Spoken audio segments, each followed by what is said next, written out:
Olá, sejam todos muito bem-vindos ao 53º programa O Espiritismo Esclarece, e 33º do projeto Parábolas de Jesus. E no programa de hoje contaremos com a participação de nossa querida amiga Nilva Marques, colaboradora da Sociedade Espírita Círculo da Luz e do DAI, Departamento de Apoio Fraterno do Hospital Espírita de Porto Alegre. Nosso tema: vamos conversar sobre a parábola do rico e o Lázaro. Esperamos que todos apreciem.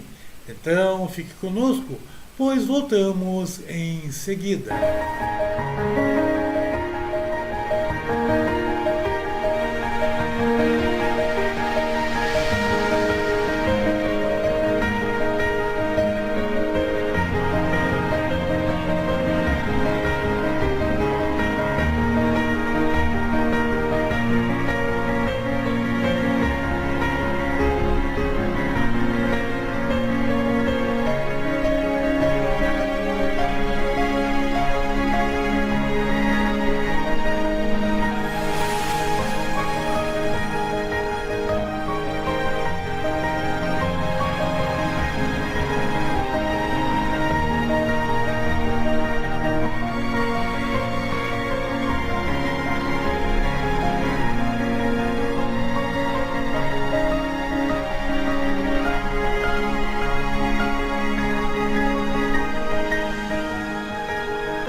Então, estamos de volta e já com nossa convidada do programa de hoje, Nilva Marques, a quem dou as boas-vindas em nome do programa e de todos os nossos internautas.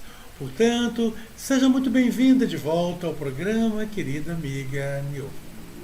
E antes de iniciarmos, como de praxe, quero convidá-la, juntamente com os nossos internautas, a compartilharmos de uma prece aos benfeitores amigos.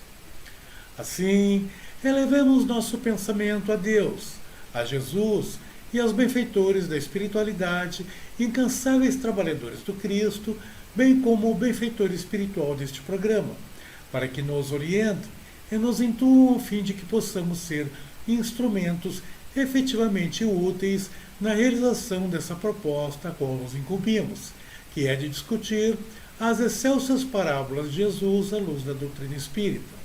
Portanto, se conosco, amorosos amigos. E vamos ao trabalho. Nosso tema de hoje, como mencionado na abertura, a parábola do rico e o Lázaro, e que está contida no Evangelho de Lucas, capítulo 16, versículos 19 a 31.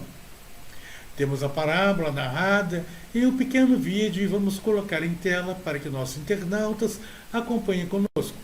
São cerca de 4 minutos e meio e também um belo ensinamento que nos permite boas análises e aprendizados. Depois, passaremos a nossa convidada para as suas saudações e primeiros comentários. Então, temos em tela, pessoal. Ok, vamos assistir.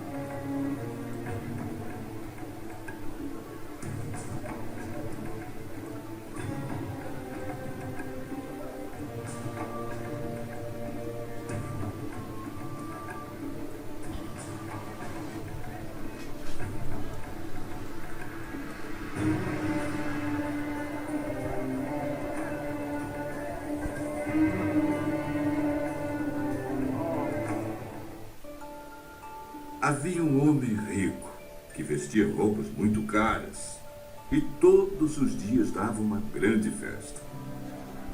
Havia também um homem pobre chamado Lázaro, que tinha o corpo coberto de feridas e que costumavam largar perto da casa do rico. Lázaro ficava ali, procurando matar a fome com as migalhas que caíam da mesa do homem rico. E até os cachorros vinham lamber as suas feridas.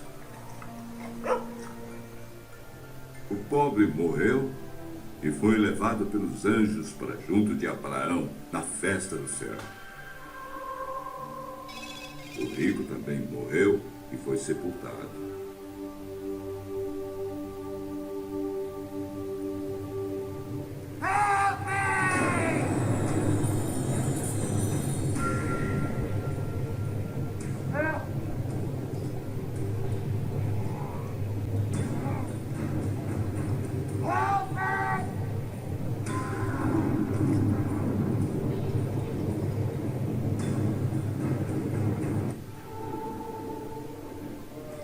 Ele sofria muito no mundo dos mortos.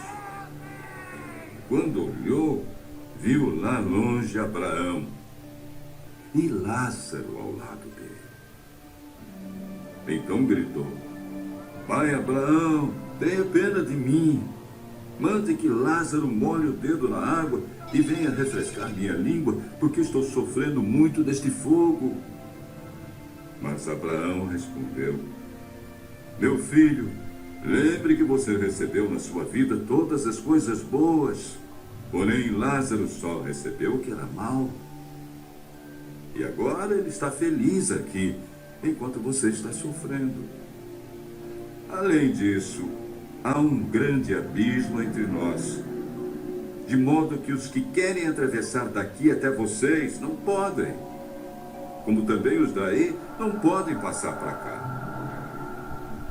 O rico disse: Nesse caso, pai Abraão, peço que mande Lázaro até a casa do meu pai, porque eu tenho 5 irmãos.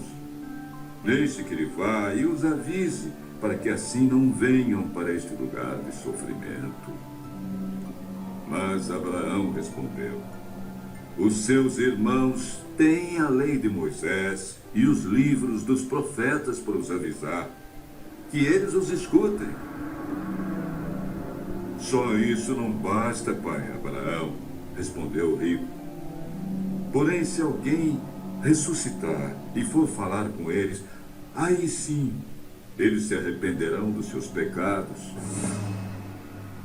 Mas Abraão respondeu: Se eles não escutarem Moisés nem os profetas, não irão crer, mesmo que alguém ressuscite.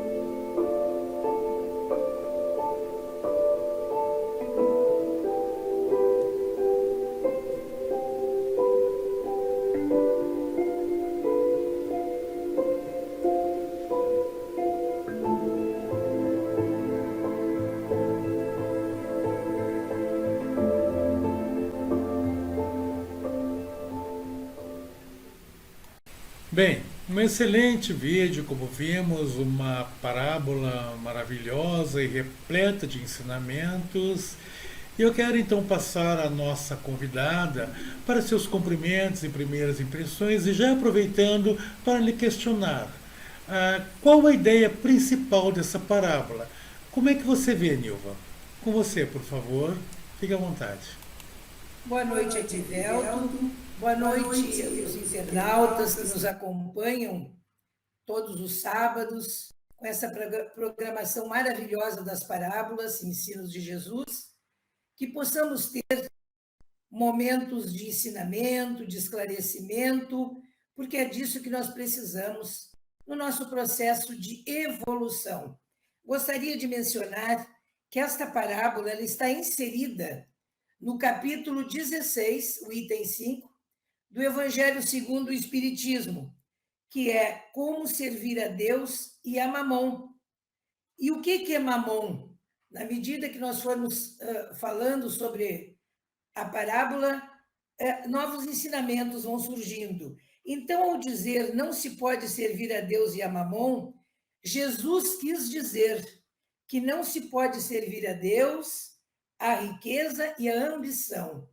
Então, a parábola do rico e do Lázaro trata, conforme a pergunta que tu fizeste, Erivelto, trata das provas da riqueza e da pobreza, do apego, do desapego, da utilização dos bens materiais, das consequências do egoísmo e do orgulho em nossas vidas, dos benefícios da resignação, da caridade, da humildade, do mundo espiritual e da vida futura, como uma consequência justa que todos nós temos na nossa existência aqui na Terra.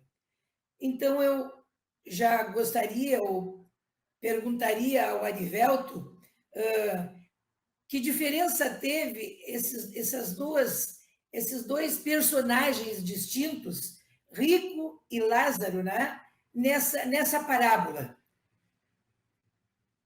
Pois é, Nilva, realmente ela nos traz grandes ensinamentos, porque, em verdade, ela retrata o que nós somos, a nossa sociedade, e todos nós, em verdade, temos um pouco do rico e um pouco do Lázaro. Vezes nós conseguimos ser humildes, mas por muitas vezes, até devido aos nossos atavismos, ainda tão arraigados em nós, nos comportamos como rico, que nos apegamos aos valores materiais, aquelas nossas conquistas, sentimos quando perdemos, muitas vezes até não aceitamos a realidade de uma perda financeira, por exemplo, que em verdade são nada mais que provações. Então eu vejo que aqui nessa parábola, e que a gente vai conversar bastante sobre isso, que são a forma como escolhemos viver nossas provações dia a dia, as nossas limitações, a aceitação dessas limitações, coisa que nós vemos ali que o personagem do rico ele não demonstra, porque ele simplesmente, talvez até justamente por uma questão educativa dele, ele nascera provavelmente já no meio rico, então nunca foi acostumado com a dificuldade, com a pobreza, e aí ele esbanjava, porque ele jamais imaginava que um dia poderia perder. Enquanto ali nós vemos o Lázaro, pobre, humilde, sofredor, mas que aceitava aquela situação porque lá no seu íntimo ele sabia tratar-se de um sofrimento transitório, até porque tinha suas crenças, acreditava em Deus, clamava pelo auxílio divino, embora tivesse que vivenciar sua provação. Mas a gente vai ver justamente, como é demonstrado ali na parábola, que no pós-vida mostra-se essa diferenciação dos comportamentos, da aceitação. É assim que eu vejo assim esta diferença. Eu não sei se seria mais ou menos esse teu entendimento. Mais ou menos isso, né? Então, dá para nós entendermos, de acordo com os ensinamentos de Jesus, que nem a riqueza e nem a pobreza são um mal, ou um bem em si mesmo, né? Ambas, elas se constituem em duas excelentes provas, né? Para a conquista de dois nobres objetivos da nossa vida. Então, na verdade, esses dois objetivos a serem alcançados é a caridade material, no caso dos ricos, e a humildade, no caso humildade, no caso dos pobres. E ainda a parábola diz mais ainda, que essa parábola do rico e do Lázaro, não é? Tem duas questões no Livro dos Espíritos que falam a respeito da pobreza e da riqueza. É a questão 814 e 815. Então, Kardec pergunta ao mundo espiritual, por que Deus concedeu a riqueza e o poder a uns e a miséria a outros? E qual foi a resposta da espiritualidade superior? para experimentar cada um de modo diferente. Aliás, como já sabem, os próprios espíritos que escolhem as suas provas antes de reencarnar e, ao realizá-los com frequência, muitas vezes fracassam, não é? Aí a 815 complementa a anterior: qual das duas provas é a mais perigosa para o homem, a riqueza ou a miséria? Qual foi a resposta do mundo superior?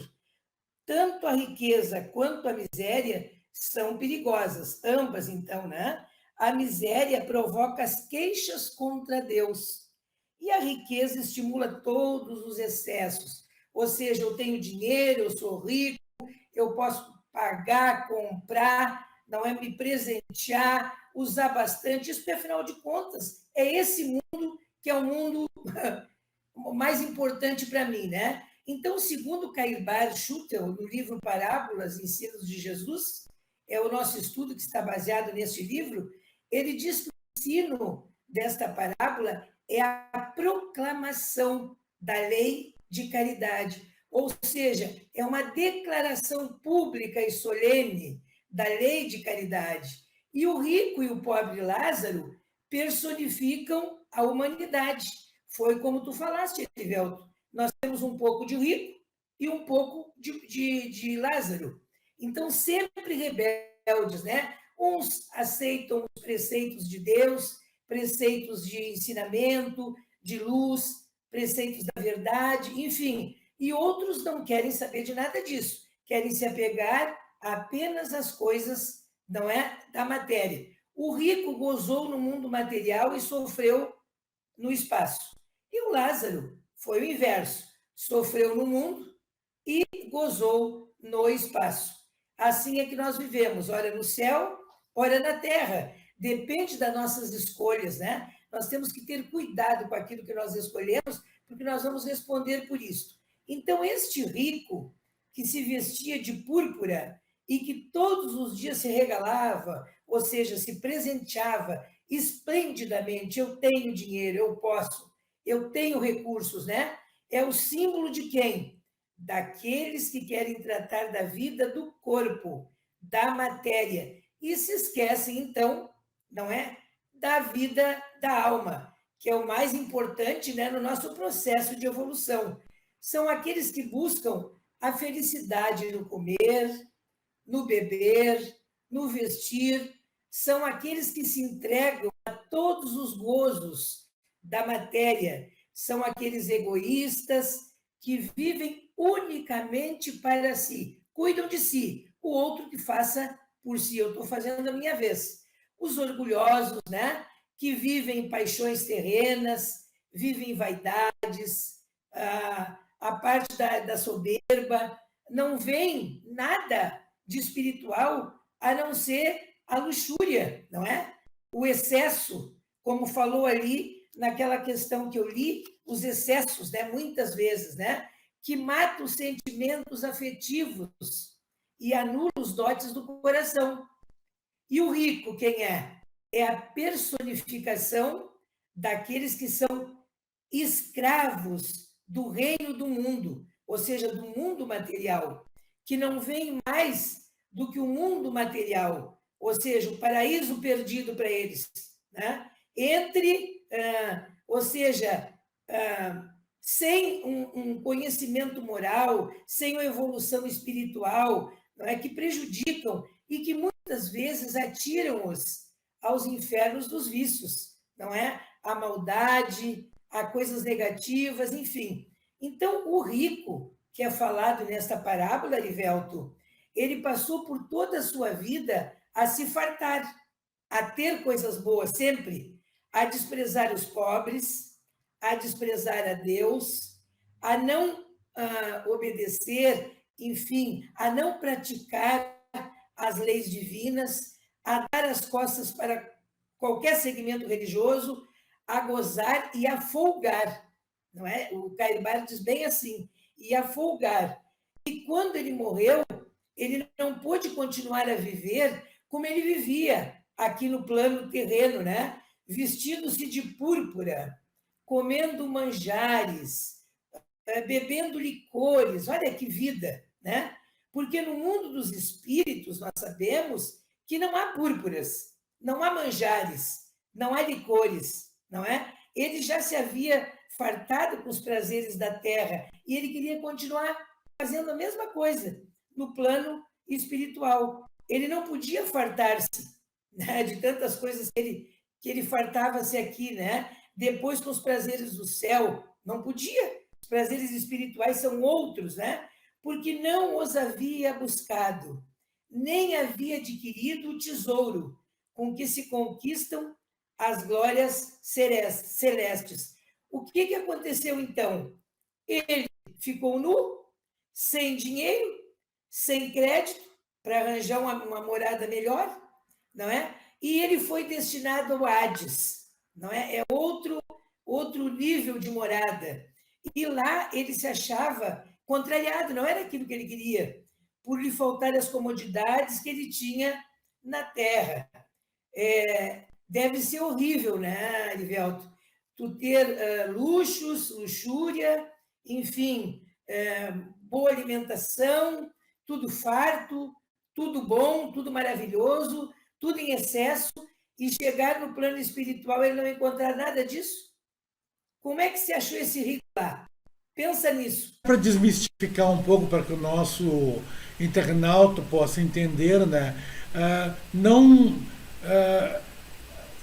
se fitar muito na imagem do vídeo, porque vai vender talvez uma imagem falsa do que a doutrina espírita verdadeiramente trabalha, né? Claro que ele é uma forma figurativa, então mostra lá o Hades, sabe? Literalmente um inferno em chamas, aquela lava correndo, aquela coisa toda.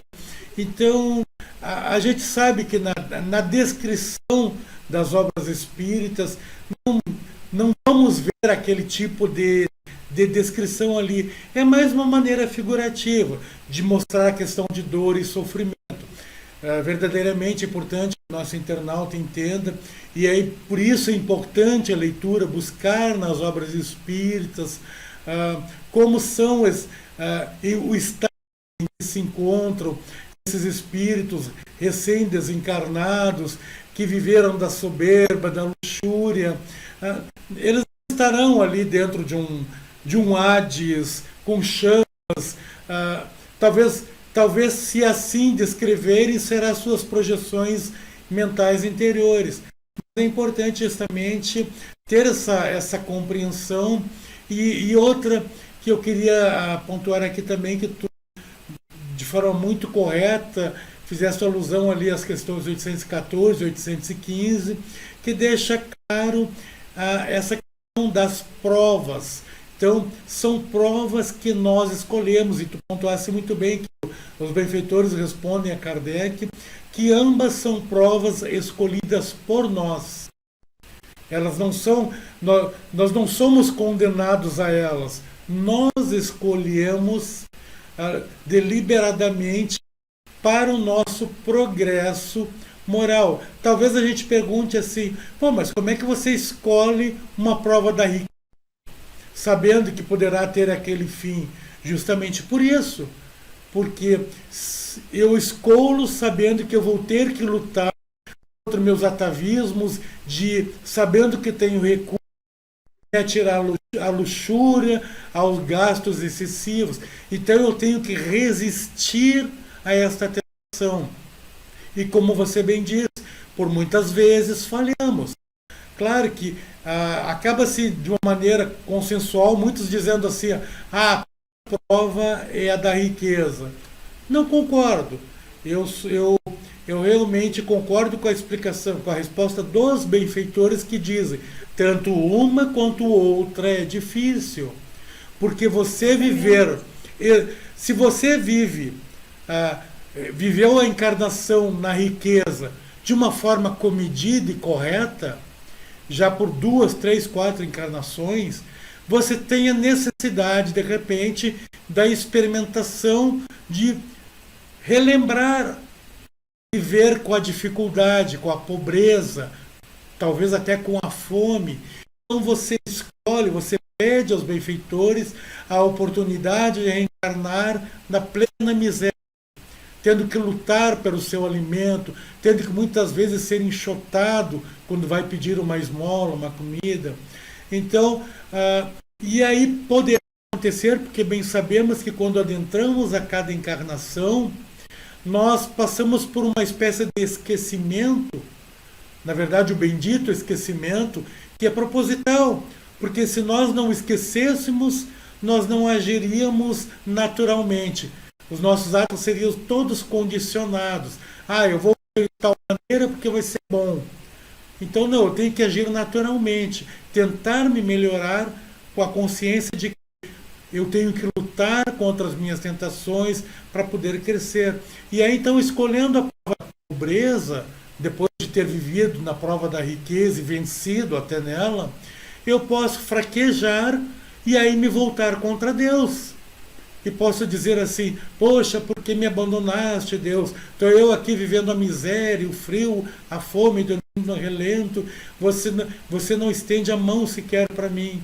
Não somos nem sequer capazes de muitas vezes agradecer aquele que nos vem dar uma esmola, um protetor, um alimento, porque estamos tão envolvidos naquela negação, naquele ódio pela situação que estamos vivendo, que nós mesmos escolhemos. Então é importante pontuarmos aqui para o nosso internauta que são escolhas nossas, é o nosso projeto reencarnatório. Muitas vezes, quero aqui trazer também lembrança, Nilva, que muitas vezes os nossos benfeitores nos alertam da nossa falta de condição para conseguir levar corretamente aquela nossa escolha. Muitas vezes nós podemos escolher tamanhas provações, sejam na miséria ou seja na riqueza, que sabidamente nós vamos falir. E eles nos avisam: olha, não é bom ainda você escolher, como dissessem dessa maneira. Olha, agora mais, amadureça um pouco mais, instrua-se um pouco mais. Se você tentar essa posição, você vai falir. O ambiente que você estará inserido e os seus créditos conseguidos até agora, a sua evolução moral, não lhe permitirá vencer nessa prova. Mas você insiste, bate pé. E eles amorosamente nos permitem aprovação, mesmo sabendo que vamos falir. Claro que eles não vão nos deixar, porque como lá, lembramos lá da parábola do filho pródigo, nosso Pai, Deus, é amoroso, é extremamente amoroso. Então, mesmo longe, mesmo nós nos afastando dele, ele está lá zelando por nós. E vai enviar ajudantes para nos auxiliar. Bastará nós aceitarmos ou não a ajuda, né? Quisermos ou não sendo auxiliados. Então, trazer esse comentário, porque também explica bastante essa questão da parábola, porque senão nós vamos ver de uma forma muito se eu for rico vai ser ruim, então eu tenho que ser pobre. Se eu for pobre, miserável, vai ser bom porque eu vou ter a graça de Deus. E sabemos que os benfeitores mesmos explicam que muitas vezes a pobreza pode nos levar à não aceitação e nos voltarmos contra Deus. E aí vamos falhar. A riqueza também exacerbada, vamos falhar. Então, precisamos desse caminho do meio, sabe? Aceitarmos as escolhas que fizermos e tentarmos andar o mais correto possível. Mas eu volto a palavra a você, então, para que dê continuidade. Na verdade, essa explicação é boa, sim, né? Porque, por exemplo, o rico, quem é o rico? É a personificação daqueles que são escravos do mundo material. Foi o que já foi comentado, né? E aí nós vamos ver quem são os Lázaros, não é? Porque horas nós somos ricos, horas nós somos Lázaros. O Lázaro representa os excluídos da sociedade terrena, aqueles que, quando muito, podem chegar até o portão dos templos, das casas, enfim, aqueles que não podem atravessar os umbrais dos palácios dourados que é da riqueza, aqueles que essa sociedade corrompida, como é, do mundo despreza, amaldiçoa, não é? Então, os Lázaros não são aquelas pobres orgulhosos do mundo, né? Quem são os pobres de Lázaro? São aqueles que são resignados, não é? Como o Arivelto falou, sofrem com resignação. São os que desprezam os bens da terra, já estão olhando para a superioridade, para o astral, para o espiritual, buscam as coisas de Deus. Veja só, são aqueles que se veem usurpados diante daquilo que eles têm por direito, que lhe pertença, né? Tantas coisas que têm. Enfim, tem muita diferença um do outro, mas, Arivelto, essa função do rico e do Lázaro, não é uma escolha, assim como tantas outras que nós fizemos no mundo. Não é? Tantas escolhas que nós temos que nós plantamos para colher. Então, como é que está sendo a nossa plantação neste momento? Porque nós vamos colher lá na frente. Podemos sorrir e podemos chorar, não é? Na verdade, é o nosso dia a dia. Como é que vai ser o dia hoje? A escolha é minha. Eu é que tenho que saber se eu vou agir como um rico, mas não sou, como tu colocou no início, ou como um Lázaro, não é? Aquela pessoa resignada, que tem as suas dificuldades, os seus problemas, mas que está ali firme, orando, pedindo, não é? Para que consiga vencer aqueles seus momentos difíceis, não é? Com resignação. E, na verdade, os Lázaros são aqueles, diz o Cairbar Schutel, que sabem por que estudam. Estudam, esperam e oram, porque acreditam que existe um Criador que lhes dará uma orientação, não é? Um colo, como se diz. Olha, faz dessa maneira.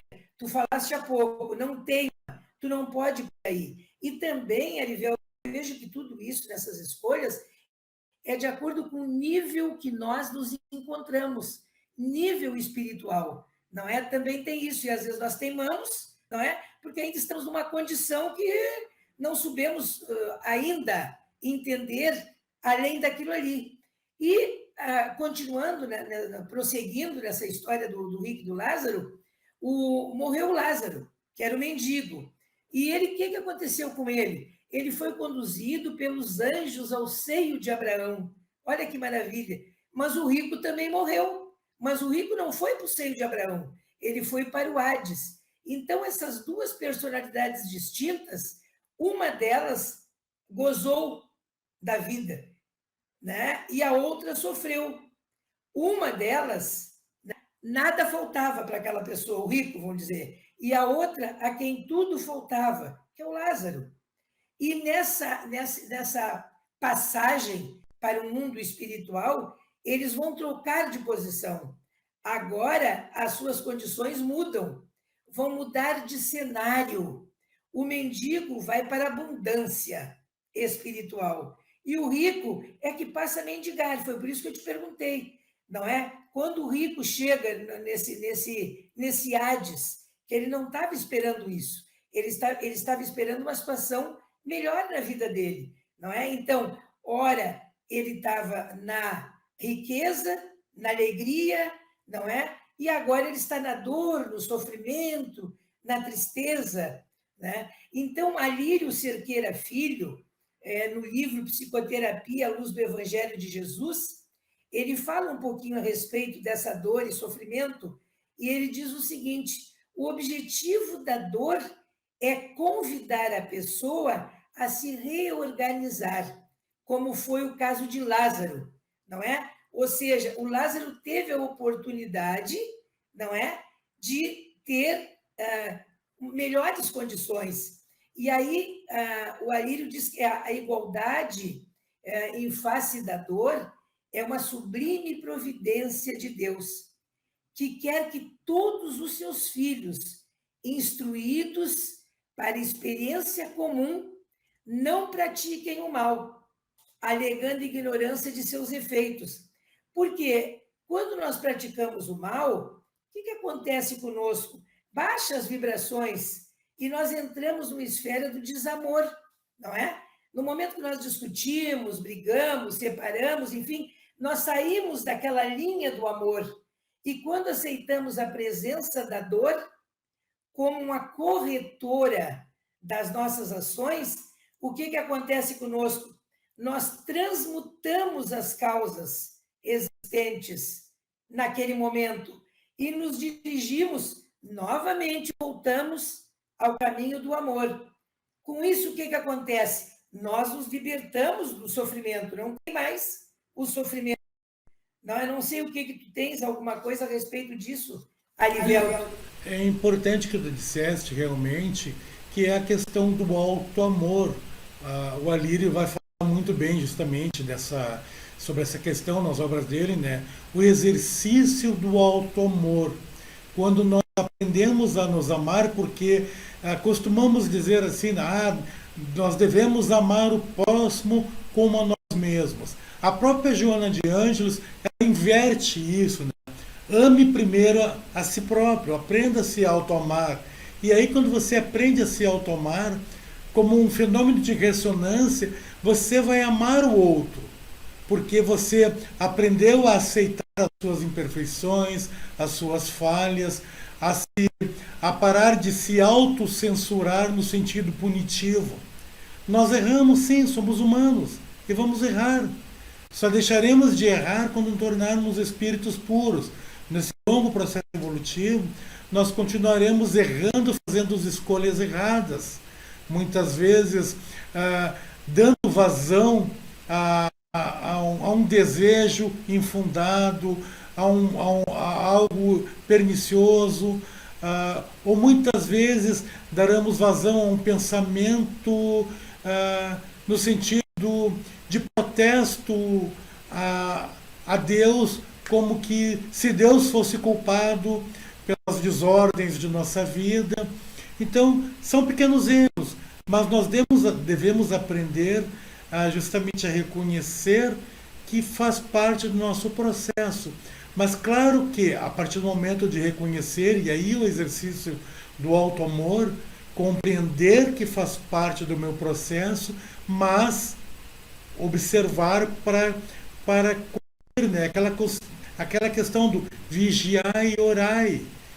Devemos estar constantemente nos auto-vigiando, no sentido de que, percebendo a quase manifestação de algo incorreto, corrigirmos em nós. Com isso, nós vamos tornando-nos aquelas pessoas como lá no sermão das bem-aventuranças, onde Cristo vai dizer lá que bem-aventurados os pobres de espíritos, porque deles é o reino dos céus. Com isso nós vamos nos tornando pobres de espíritos, nós vamos nos tornando pessoas simples, pessoas comedidas, que vamos agir com certa parcimônia. Então nós vamos evitar os excessos dos dois lados. E, portanto, aprenderemos a viver com o necessário. E quando, por alguma situação, fruto de nosso próprio trabalho, porque não conseguirmos sucesso financeiro, saberemos utilizar dessa benfeitoria financeira, desses recursos advindos e que terão vindo com um propósito, é claro, porque muitas vezes não conseguimos reconhecer os propósitos que a divindade tem para conosco, que estão no nosso próprio projeto reencarnatório, como dissemos, né? Imagina, porque eu posso escolher uma aprovação de que começar como pobre miserável e ao longo do tempo, dos meus anos de existência naquela encarnação, eu conseguir, através do trabalho, conseguir o sucesso e me erguer e conseguir projeção no meio social, riqueza. Então veja que foi um processo ascendente de provação, iniciando na miséria, chegando até a riqueza. Justamente, perceba que é como se eu tivesse escolhido as duas provações, pobreza e riqueza na mesma encarnação. Em verdade foi o que aconteceu.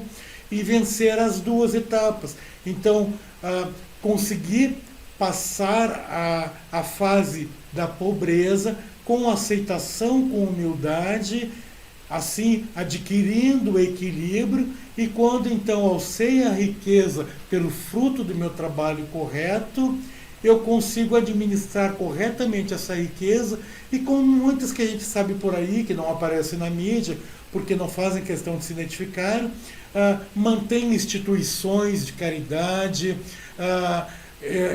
desenvolvem trabalhos comunitários, e você não nem sequer ouve falar. São pessoas bem abastadas e que já aprenderam a viver da riqueza. Claro que eu estou trazendo aqui um exemplo bem diferente deste da parábola, que, como tu disseste, ela pontua bem dois tipos de escolhas. Aquele que escolhe a riqueza e se excede nela, aquele que escolheu a pobreza e a aceita com humildade. Como a gente vê ali no pobre Lázaro, com chagas, com feridas, sendo repudiado pelas pessoas, pedindo esmola, muitas vezes sendo enxotado, mas ele aceita a situação. E aí, quando ele desencarna, no plano espiritual, ele vai ao seio de Abraão, então ele é recebido diretamente por Abraão. Então, essa parábola ele mostra justamente dois extremos que existem, a gente vê isso claramente em nossa sociedade. Então eu queria trazer assim essa questão mais para colaborar aí nessa tua linha de raciocínios, que eu acho interessante, né? Sim, na verdade, o nosso sofrimento vem das nossas escolhas, resultado das nossas escolhas, do nosso orgulho, do nosso egoísmo, da nossa inveja, da nossa ambição, sempre querer mais. Ah, se tem um carro, eu quero mais um, ou mais dois, enfim. Para quê? Para quê? Tem um casal que mora naquela casa. Ah, não, mas eu tenho que ter o meu carro, ela tem que ter o carro dela. Nós temos a nossa casa na cidade. Vamos comprar uma casa na praia. Mas uma casa na praia nem sempre dá para vir para a praia. Então vamos comprar uma na serra. Dá para ver essa coisa aí de querer mais, de sempre mais, né? Enquanto aquele que aceita as coisas que tem, não é? O necessário, como tu bem falaste, não é? Para o seu crescimento, para a sua manutenção, para a sua evolução espiritual, não é? É outra coisa. Não é com sofrimento, não é com dor, não é com, sei lá, com aflição. Eu tenho aquilo, a minha casa está mobiliada com as coisas que eu preciso. Eu tenho um carro para me conduzir e, se der, eu vou comprar uma casa na praia, uma casa na serra, não é? Se der, mas não ficar naquela angústia, naquele desespero, como ficou esse rico, apavorado, pedindo ao pai Abraão que mandasse o Lázaro molhar o dedo e passar nos lábios dele, não é? Quer dizer, lá eu era um rico, eu tinha poder, agora aqui o que eu sou? Então, esse seio de Abraão, que é falado nessa parábola, foi para onde foi o Lázaro. É a liberdade do espírito no espaço, infinito, não tem condições limitadas. E é um mundo invisível, onde os espíritos, com os seus corpos imponderáveis, caminham livres, vejam só, de todos os obstáculos, de todos os empecilhos. Estou livre para voar, vamos dizer assim. Lá eu sofri, aqui eu tenho liberdade, aqui eu fui bem recebido, de formas, fazendo isto, ele possa realizar sempre novas conquistas, pode ir aonde ele quiser, fazendo novas descobertas, aprendendo novas verdades, que os elevam aonde? Em quê? Em conhecimentos, não é? E isso dá o quê? A felicidade.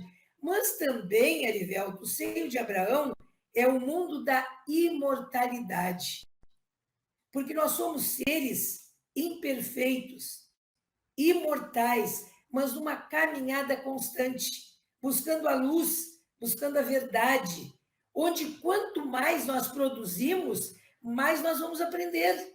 E quanto mais nós aprendemos, mais nós sabemos, principalmente, amar o nosso Deus e o nosso próximo. Mas não é só isso. Seio de Abraão é também o mundo da fé verdadeira, da verdadeira fé, que produz, não é, vamos dizer assim, que ultrapassa, transporta as montanhas, que faz, diz o autor, que faz espumar oceanos e produz ventos. Olha que coisa linda tudo isso, né? Mas que também ele dá calma e bonança a todos aqueles que imploram o auxílio do nosso Mestre Jesus e com a esperança do salvamento, não é? De buscar a salvação. Qual é a nossa salvação? A caridade.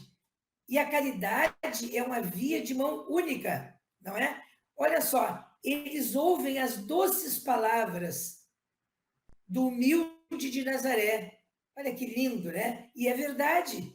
Soarem aos seus ouvidos como uma luz a iluminar os caminhos. Então, quem foi Abraão? Um pequeno esclarecimento. Foi o patriarca dos hebreus, alta personagem do Antigo Testamento, considerado pai da raça hebraica. Era um crente sincero na imortalidade e ele via o espaço semeado de espíritos, ou seja, já estava envolvido com esse mundo invisível, esse mundo espiritual, que era o seu seio predileto, que era o seu paraíso, o seu céu e a sua felicidade. Olha só, deve ser maravilhoso, né, Erivelto? Chegar numa condição aonde o Lázaro chegou, depois de tanto sofrimento, de tanta rejeição, não é? Com certeza, não, é interessante porque é a norma da conduta. Quanto mais aceitamos justamente os ensinamentos do Cristo, da humildade, da compreensão, da simplicidade, mais nós somos assistidos pelos bons espíritos, o que não vai efetivamente eliminar aquela aprovação que estamos vivendo, porque escolhemos a aprovação, precisamos dela.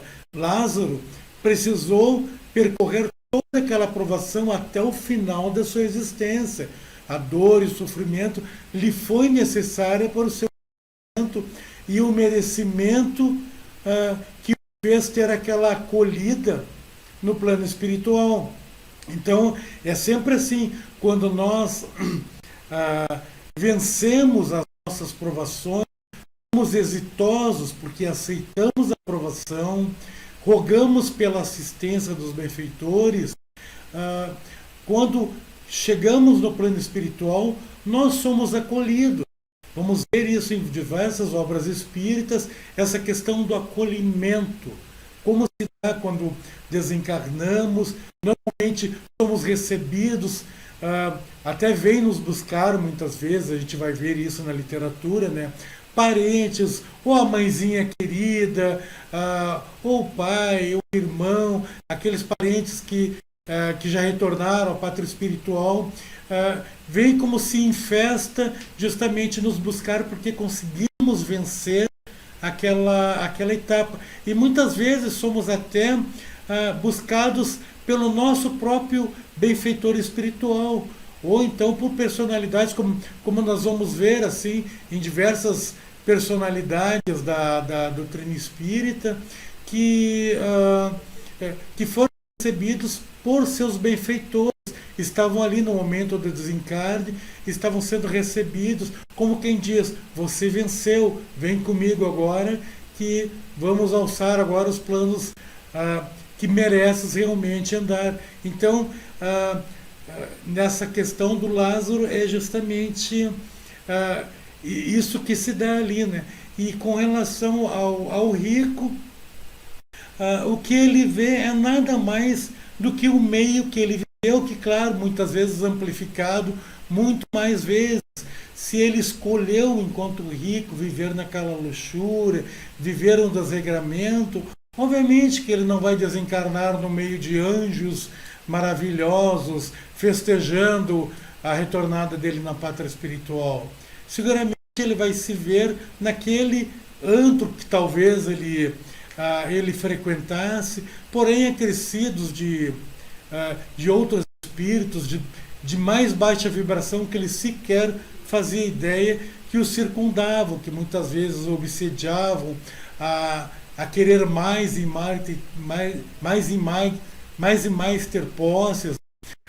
E aqui eu quero só também lembrar o nosso internauta que não estamos dizendo de forma alguma que é errado a riqueza, que é errado querer ter uma propriedade na praia, como nossa irmã comentou, que ela não disse que é errado, mas que é errado se, por exemplo, não oferimos condições para ter e resolvemos ter mesmo assim, contraindo dívidas imensuráveis que vão muitas vezes até desestabilizar nossa família. É importante que vivamos conforme a medida, as nossas necessidades. Se há, como tu bem disseste, Nilva, a condição de ter um segundo carro, ok. Se há condição de ter aquela casa no campo, ok. Contanto que isso não vai gerar dívidas e desavenças na família, porque as dívidas são tão grandes que aí começa a ter que vender o que tem para pagar outras dívidas. Então é importante que tenhamos essa consciência. Não há nada de errado em desejar ter um pouco mais, em crescer financeiramente. A parábola de forma alguma nos diz isso.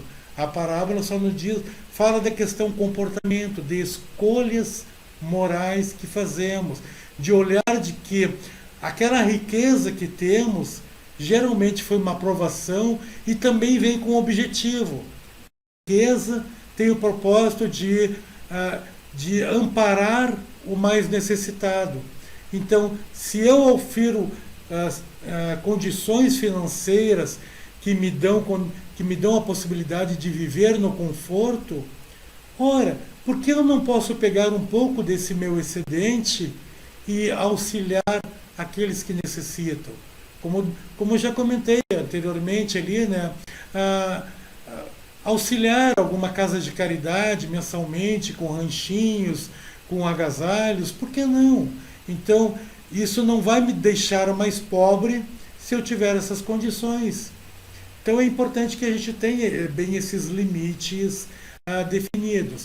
Bom, Nilva, nós estamos aqui nos aproximando do nosso final. Eu gostaria então de passar para você, para a sua conclusão de seus pensamentos, e a gente poder então finalizar mais esse maravilhoso programa dessa data de hoje, em que estamos discutindo essa parábola riquíssima em lições, né? Porque não esgotamos aqui, tem muito mais coisas para ser trazidas com relação ao comportamento humano, com relação à visão da doutrina espírita, e que podemos lá encontrar tanto nas lições do Evangelho, como nas várias questões do Livro dos Espíritos, que nos vão explicar muito bem essas escolhas que fazemos e as armadilhas que estamos propensos a cair, porque fazem parte das nossas escolhas e são necessárias para o nosso crescimento. Imagina que se não tivéssemos dificuldades para alçar aquilo que desejamos, os patamares evolutivos morais que desejamos, sinceramente não haveria por que estudarmos, por que nos aplicarmos, porque seria tão simples. Então é muitas vezes necessário que exercemos essa escolha de nos privarmos de algumas coisas, mesmo que julguemos necessárias, muitas vezes não são, é apenas reflexo de um querer, de um falso querer nosso, e aí, tendo esse entendimento, conseguimos vencer essas batalhas a qual nós mesmos pedimos a cada existência que temos. Então eu passo para ti, para tuas para o fechamento e a gente então poder concluir o nosso programa. Arivelto, tem um detalhe aí, né? É claro que nós podemos ter tudo que tu falou, podemos adquirir, mas como é que nós estamos utilizando? Como é que nós estamos praticando? Como é que nós estamos usando aquela riqueza, aquele dinheiro, aquele bem que nós temos? E tu já deu vários exemplos aí, né? Porque, na verdade, o emprego correto da riqueza impulsiona o progresso do mundo, não é? Através de trabalho, através de descobertas, através de tantas coisas novas, né? Novidades, atualizações de aparelhos, de cursos, de tantas coisas. E nós, o homem em si, tem por missão trabalhar, sim, para a melhoria do nosso planeta. E também, acima de tudo, a crença na vida futura. O que é essa crença na vida futura? É o eixo do ensino do Cristo, sendo o objetivo de todos os homens, porque somente ele justifica as anomalias de acordo com a justiça divina. Olha, Livelto, eu acho que foi um momento que nós tivemos aqui de 45, 50 minutos, maravilhoso, o aprendizado e muito mais, o esclarecimento, porque conforme tu falou, a pessoa, não, mas então eu não posso ser rico, olha, quem sabe, né? Vai tirar na cena, tirar lá naquela, qualquer bilhete de sorte aí que eu tirar, não tem problema, mas tem que fazer um bom uso. Então, para mim, foi muito bom, não é? Esse trabalho, quando um fala, o outro complementa, ajuda e tal, e esclarece. Então, que os internautas façam um bom uso de tudo isso e que a paz de Deus e de Jesus esteja com todos nós, hoje e sempre, e que assim seja. Muito obrigada e boa noite. Gratidão, Nilva, mais uma vez por tua participação em nosso programa. E eu queria também agradecer a todos os nossos internautas, convidando-os mais uma vez também a elevar o nosso pensamento a Deus em gratidão por esse momento tão maravilhoso que tivemos. Rogando ainda ao Mestre Jesus sua bênção e aos benfeitores para que nos orientem, nos intuam, nos instruam, para que entendamos a situação do mundo em que vivemos e que precisamos cada vez mais vigiar e orar nossos pensamentos, nossas atitudes, a nossa fala, pois que nós somos co-criadores da realidade em que vivemos. Se há sofrimento no mundo, somos os coautores desse sofrimento. Não há uma entidade maligna que vem fazer mal para o mundo. É reflexo de nossos próprios atavismos internos. Então, elevamos nossos pensamentos ao Mestre Jesus e aos benfeitores para que estimulem-nos sempre. Como são amorosos, eles nunca desistem de nós. Nós é que nos afastamos deles. Então, roguemos que os benfeitores continuem nos amparando. Assim, rogamos a bênção a todos os nossos internautas, àqueles que virão ainda assistir este nosso programa e também a toda a população de nossa terra, e não apenas os encarnados, mas também nossos irmãos desencarnados, porque fazemos parte de uma grande família universal. Mais uma vez, gratidão a todos e convidamos que registrem nos comentários seus pareceres, seus questionamentos e até mesmo suas críticas, pois são muito importantes para nós. Inscrevam-se em nosso canal, compartilhem nossos programas com seus amigos. Você poderá estar ajudando alguém a sanar uma dúvida. Aponte a câmera de seu celular para esse QR Code à sua direita do vídeo e rapidamente você chegará ao nosso canal. Então, até o próximo sábado com um novo convidado e mais uma nova parábola. Grande abraço a todos. Deus abençoe.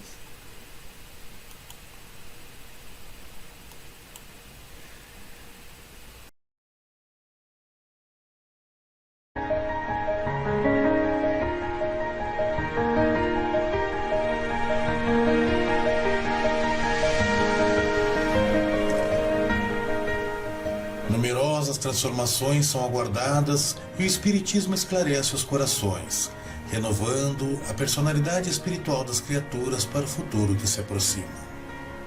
A caminho da luz, Emmanuel.